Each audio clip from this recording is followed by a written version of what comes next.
അപ്പസ്തോല പ്രവർത്തനങ്ങളുടെ പുസ്തകത്തിൽ നിന്നുള്ള വായന, അധ്യായം 1. പരിശുദ്ധാത്മാവിൻ്റെ വാഗ്ദാനം. അല്ലയോ തെയോഫിലോസ്, യേശു താൻ തെരഞ്ഞെടുത്ത അപ്പസ്തോലന്മാർക്ക് പരിശുദ്ധാത്മാവ് വഴി കൽപ്പന നൽകിയതിനു ശേഷം സ്വർഗത്തിലേക്ക് സംവഹിക്കപ്പെട്ട ദിവസം വരെ പ്രവർത്തിക്കുകയും പഠിപ്പിക്കുകയും ചെയ്ത എല്ലാ കാര്യങ്ങളെയും കുറിച്ച് ആദ്യ ഗ്രന്ഥത്തിൽ ഞാൻ എഴുതിയിട്ടുണ്ടല്ലോ. പീഡാനുഭവത്തിന് ശേഷം 40 ദിവസത്തേക്ക് യേശു അവരുടെ ഇടയിൽ പ്രത്യക്ഷനായി ദൈവരാജ്യത്തെക്കുറിച്ച് പഠിപ്പിച്ചു. അങ്ങനെ അവൻ അവർക്ക് വേണ്ടത്ര തെളിവുകൾ നൽകിക്കൊണ്ട് ജീവിക്കുന്നവനായി പ്രത്യക്ഷപ്പെട്ടു. അവൻ അവരോടൊപ്പം ഭക്ഷണം ധരിക്കുമ്പോൾ കൽപ്പിച്ചു, നിങ്ങൾ ജെറുസലേം വിട്ടു പോകരുത്. എന്നിൽ നിന്ന് നിങ്ങൾ കേട്ട പിതാവിൻ്റെ വാഗ്ദാനം കാത്തിരിക്കുവിൻ.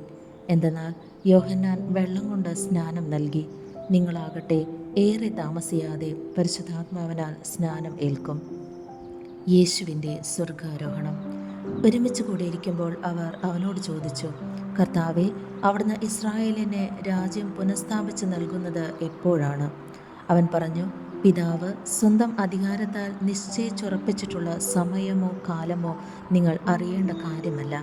എന്നാൽ പരിശുദ്ധാത്മാവ് നിങ്ങളുടെ മേൽ വന്നു കഴിയുമ്പോൾ നിങ്ങൾ ശക്തി പ്രാപിക്കും. ജെറുസലേമിലും യൂദയ മുഴുവനിലും സമറിയായാലും ഭൂമിയുടെ അതിർത്തികൾ വരെയും നിങ്ങൾ എനിക്ക് സാക്ഷികളായിരിക്കുകയും ചെയ്യും.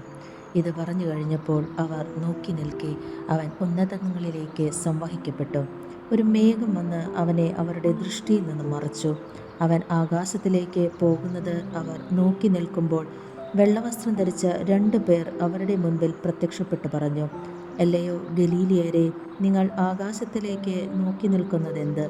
നിങ്ങളിൽ നിന്ന് സ്വർഗത്തിലേക്ക് സംവഹിക്കപ്പെട്ട യേശു സ്വർഗത്തിലേക്ക് പോകുന്നതായി നിങ്ങൾ കണ്ടതുപോലെ തന്നെ തിരിച്ചു വരും. മത്തിയാസ്. അവർ ഒരു മലയിൽ നിന്ന് ജെറുസലേമിലേക്ക് മടങ്ങിപ്പോയി. ഇവ തമ്മിൽ ഒരു സാബത്ത് ദിവസത്തെ യാത്രാദൂരമാണുള്ളത്. അവർ പട്ടണത്തിലെത്തി തങ്ങൾ താമസിച്ചിരുന്ന വീടിൻ്റെ മുകളിലത്തെ നിലയിലുള്ള മുറിയിൽ ചെന്നു. അവർ പത്രോസ്, യോഹന്നാൻ, യാക്കോബ്, അന്ത്രയോസ്, പീലിപ്പോസ്, തോമസ്, ബർത്തലോമിയോ, മത്തായി, ഹെൽപ്പയുടെ പുത്രനായ യാക്കോബ്, തീവ്രവാദിയായ ശിമയോൻ, യാക്കോബിൻ്റെ പുത്രനായ യൂദാസ് എന്നിവരായിരുന്നു. ഇവർ ഏക മനസ്സോടെ യേശുവിൻ്റെ അമ്മയായ മറിയത്തോടും മറ്റു സ്ത്രീകളോടും അവൻ്റെ സഹോദരരോടുമൊപ്പം പ്രാർത്ഥനയിൽ മുഴുകിയിരുന്നു.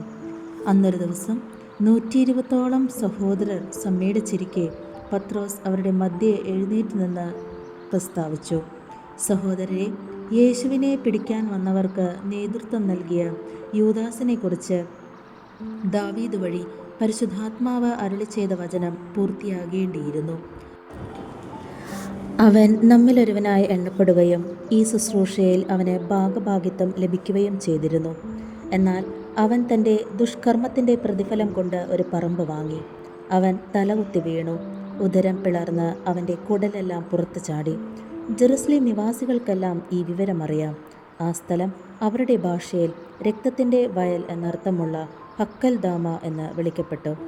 അവൻ്റെ ഭവനം ശൂന്യമായി തീരട്ടെ, ആരും അതിൽ വസിക്കാതിരിക്കട്ടെ എന്നും അവൻ്റെ ശുശ്രൂഷയുടെ സ്നാനം മറ്റൊരുവൻ ഏറ്റെടുക്കട്ടെ എന്നും സങ്കീർത്തന പുസ്തകത്തിൽ എഴുതപ്പെട്ടിരിക്കുന്നു. അതിനാൽ കർത്താവായ യേശുവിൻ്റെ പുനരുത്ഥാനത്തിന് ഒരാൾ ഞങ്ങളോടൊപ്പം സാക്ഷിയായിരിക്കണം.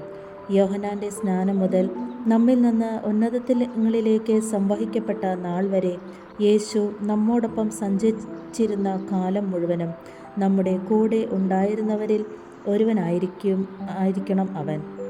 അവർ ബർന്നബാസ് എന്ന് വിളിക്കപ്പെട്ടിരുന്ന ജോസഫ്, മത്തിയാസ് എന്നീ 2 പേരെ നിർദ്ദേശിച്ചു. ജോസഫിന് യൂസ്തോസ് എന്ന പേരുണ്ടായിരുന്നു. അവർ പ്രാർത്ഥിച്ചു, കർത്താവെ, എല്ലാ മനുഷ്യരുടെയും ഹൃദയങ്ങൾ അങ്ങ് അറിയുന്നുവല്ലോ. യൂദാസ് താൻ അർഹിച്ചിരുന്നിടത്തേക്ക് പോകാൻ വേണ്ടി ഉപേക്ഷിച്ച അപ്പസ്തോല സ്ഥാനവും ശുശ്രൂഷ പദവിയും സ്വീകരിക്കാൻ ഈ 2 ആരെയാണ് അങ്ങ് തിരഞ്ഞെടുത്തിരിക്കുന്നതെന്ന് വ്യക്തമാക്കണമേ. പിന്നെ അവർ കുറിയിട്ടു. മത്തിയാസിന് കുറി വീണു. 11 അപ്പസ്തോലന്മാരുടെ കൂടെ അവൻ എണ്ണപ്പെടുകയും ചെയ്തു.